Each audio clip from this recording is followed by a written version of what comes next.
It's 6:47 a.m. on a quiet residential street in a retirement community outside Sarasota, Florida. The sun hasn't fully cleared the horizon yet. Sprinklers are just kicking on. And then, headlights. 6 unmarked SUVs roll to a stop outside a stucco house with a manicured lawn and a retired and loving it welcome mat. Doors open in unison, windbreakers with 3 letters on the back, FBI. Behind them, agents from the U.S. Secret Service, weapons holstered, radios crackling low. Inside that house, federal agents believe, sits the nerve center of an identity theft operation that drained the life savings of more than 400 retirees across 11 states.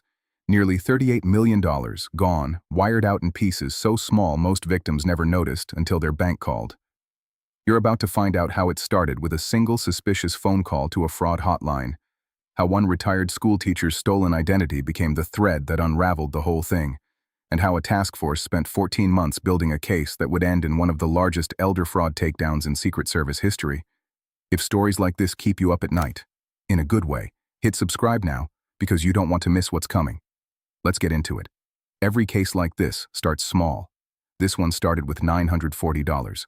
Marjorie Voss, 71, a retired elementary school teacher living outside Tampa, noticed a charge on her bank statement she didn't recognize. Not a purchase, a transfer. $940 moved to an account she'd never heard of, through a service she didn't use. She called her bank. They reversed it, apologized, told her to change her password. Case closed, as far as anyone was concerned. Except it wasn't the only one. 3 counties away, a retired Army veteran named Harold Kessler found $1,200 missing from his pension account. Same month, same pattern. A small, almost polite withdrawal, routed through a third-party payment app, gone before anyone thought to ask questions. Individually, these looked like nothing. Noise, the kind of thing banks write off every day. But a fraud analyst at a regional credit union, you can picture her, hunched over a spreadsheet on a Tuesday afternoon, more out of habit than suspicion, noticed something. The transfers all routed through the same obscure payment processor. Different victims, different banks, different cities, same digital fingerprint. She flagged it. It went up the chain. And eventually it landed on the desk of the U.S. Secret Service's Financial Crimes Task Force, the same division that's protected the integrity of America's financial system since the 1860s, back when its original job was hunting counterfeiters. At first it was a low-priority file, a handful of small transfers, all under $1,500, all reversed, all seemingly resolved. The kind of thing that gets a case number and sits in a queue behind bigger, louder fraud. But one analyst kept pulling the thread anyway, cross-referencing victim ages, occupations, and geography. Every single victim was over 65. Every single one had, at some point in the prior 6 months, called a customer service line for a bank, a pharmacy benefits manager, or a Medicare supplement provider. That detail, the customer service calls, would turn out to matter more than anyone realized at the time. They didn't know it yet, but they'd just found the loose thread on a very big sweater. Here's something most people don't realize. Modern identity theft rings don't look like a guy in a hoodie hacking into your bank account from a basement. They look like businesses, org charts, shift schedules. As agents dug into the payment processor, they found a shell company registered in Delaware, the kind of state where a business can exist as little more than a filing cabinet and a mailing address. That shell company had bank accounts in 4 different states. Those accounts fed into cryptocurrency exchanges. Those exchanges fed into wallets that, frustratingly, seemed to lead nowhere. Except money always leaves a trail, even when it thinks it's being clever. Investigators subpoenaed records from the payment processor and found something crucial, a login IP address that had been reused, just once, just for a few minutes, probably an exhausted late-night mistake, from a residential internet connection instead of the VPN the operation normally used. That address traced back to an apartment complex in a mid-sized city with a large call center industry, and that's when the picture started coming into focus. This wasn't just a hacking operation, it was a call center, one that specialized in a very particular kind of manipulation. You've probably heard of grandparent scams, where someone calls pretending to be a panicked grandchild who needs bail money. This was that idea, scaled up and professionalized. Scripts, training manuals, quotas, employees, many of whom, agents would later determine, didn't fully understand the scope of what they were part of, were coached to sound frantic, to create urgency, to keep an elderly victim on the phone long enough that they wouldn't stop to call a family member and check.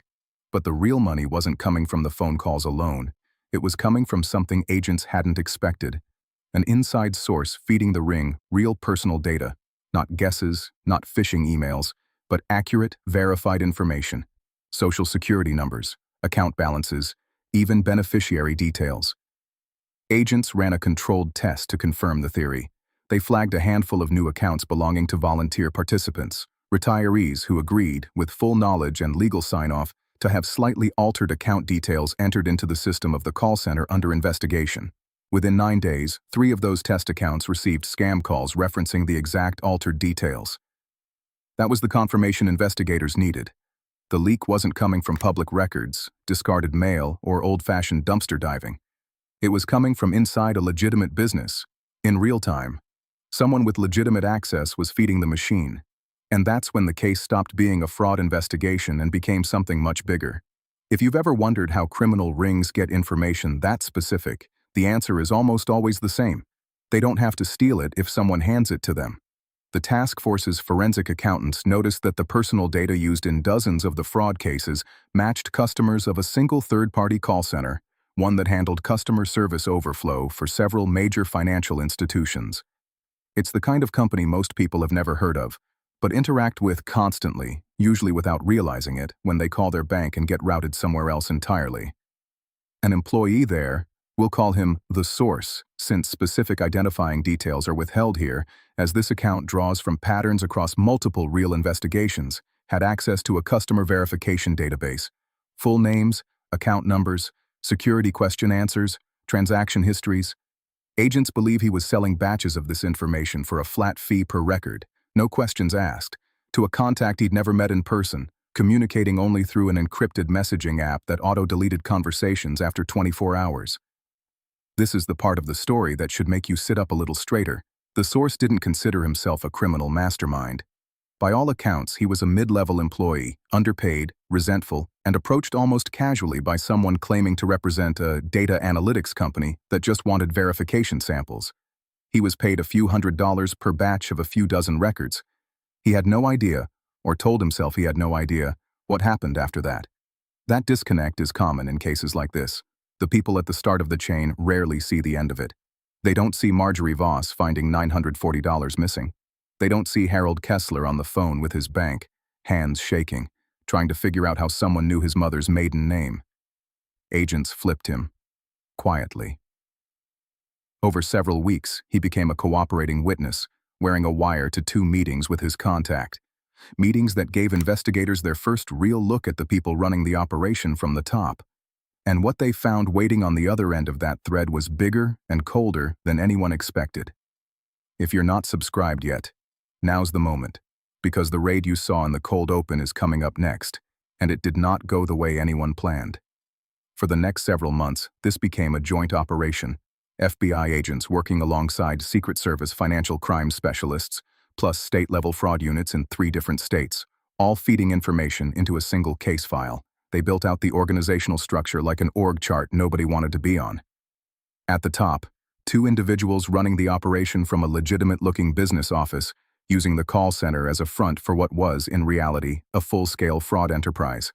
Beneath them, shift supervisors, script writers, and a rotating cast of callers, many of whom were themselves financially desperate, drawn in by promises of easy commission-based income. Below that, the money movement layer, people whose entire job was structuring transfers to stay under reporting thresholds, spreading withdrawals across dozens of mule accounts opened using stolen identities, and converting cash into cryptocurrency before it could be traced or frozen. It was, in the words of one investigator involved in the case, a criminal enterprise dressed up as a normal business, with an HR department and a break room and someone's birthday cake in the fridge. The task force used a combination of subpoenaed financial records, the cooperating witnesses' testimony, and, crucially, victim interviews. Investigators sat with retirees across multiple states, walking through call logs, bank statements, and voicemails, piecing together a pattern so consistent it was almost mechanical. Same urgency tactics, same excuses for why family couldn't be contacted first, same requests for gift cards, wire transfers, or security deposits to protect an account that was never actually at risk. By month 12, prosecutors had enough for a sealed indictment. By month 14, they had a date. There's a specific kind of tension that builds in the final weeks before a coordinated federal takedown. Surveillance teams rotate in and out of unmarked vehicles parked blocks away. Financial analysts worked double shifts, freezing accounts in a precise sequence designed to prevent any single frozen account from tipping off the network before the others could be secured. Prosecutors finalized charging documents that, in this case, ran past 300 pages once every defendant and every transaction was accounted for.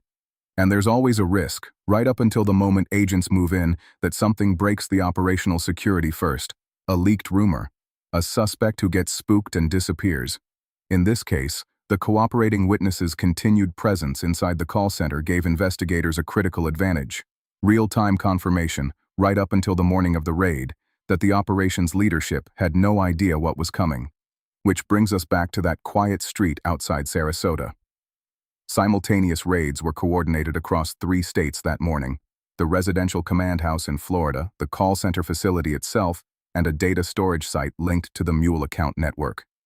Agents moved in near total silence for the first 30 seconds of each entry, a technique used specifically to prevent suspects from wiping servers or destroying paper records before agents can secure a scene.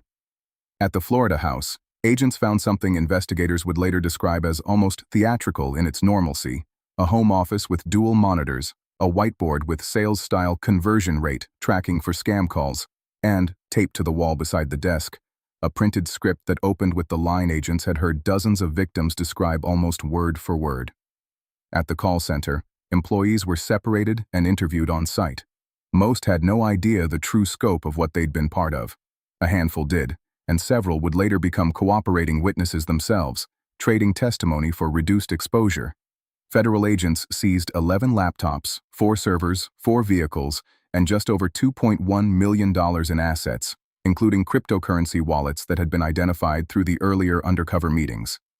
2 individuals, the operation's alleged leaders, were arrested without incident. 22 more indictments would follow in the weeks after, reaching into the money movement network and the data broker layer that had supplied the stolen identities in the first place. Federal fraud trials rarely have the courtroom drama of television. What they have instead is volume: spreadsheets, call logs, financial records stacked feet high, expert witnesses walking juries through crypto wallet movements one transaction at a time. But this trial had something else: victims willing to testify.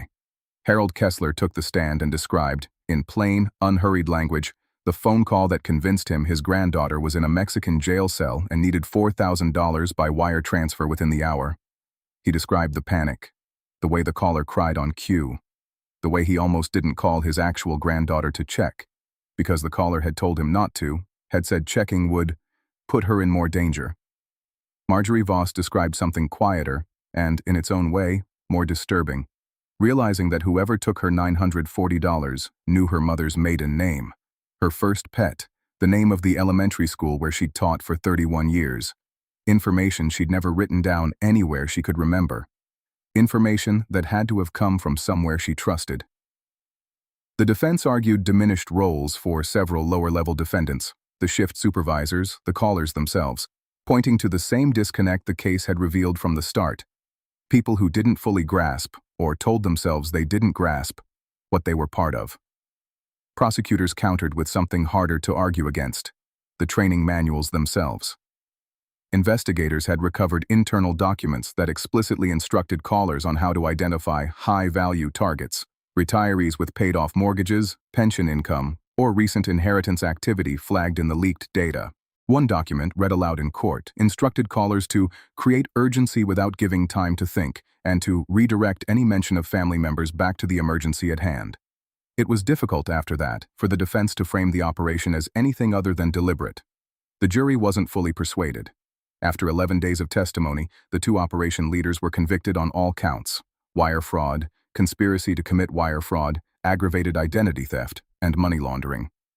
Several mid-level defendants were convicted on lesser but still serious charges. The inside source, the cooperating witness, received a significantly reduced sentence in exchange for his testimony. At sentencing, the judge in the case made a point of addressing the victims directly before handing down the sentence, something that doesn't happen in every federal fraud case, but happens in the ones that leave an impression. The 2 ringleaders received sentences of 17 and 19 years respectively, along with restitution orders, though, as is common in cases like this, Full financial recovery for victims remains an open question, since much of the stolen money had already moved through cryptocurrency exchanges designed specifically to make recovery difficult. Mid-level defendants received sentences ranging from 3 to 11 years, depending on their role and level of cooperation. The cooperating inside source received 18 months and a 5-year restriction on employment in any role involving access to personal financial data. For Harold Kessler and Marjorie Voss and the hundreds of others like them, the sentencing didn't bring their money back.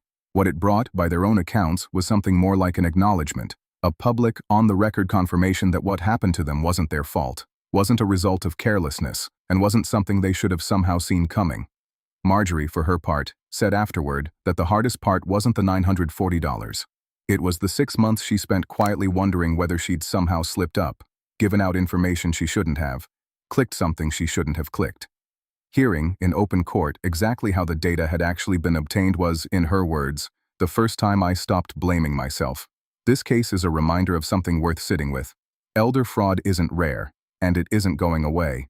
The Federal Trade Commission and FBI both report that fraud losses among older Americans climb every single year, and cases like this one, sophisticated, patient, built on stolen trust rather than stolen passwords, are becoming the norm, not the exception.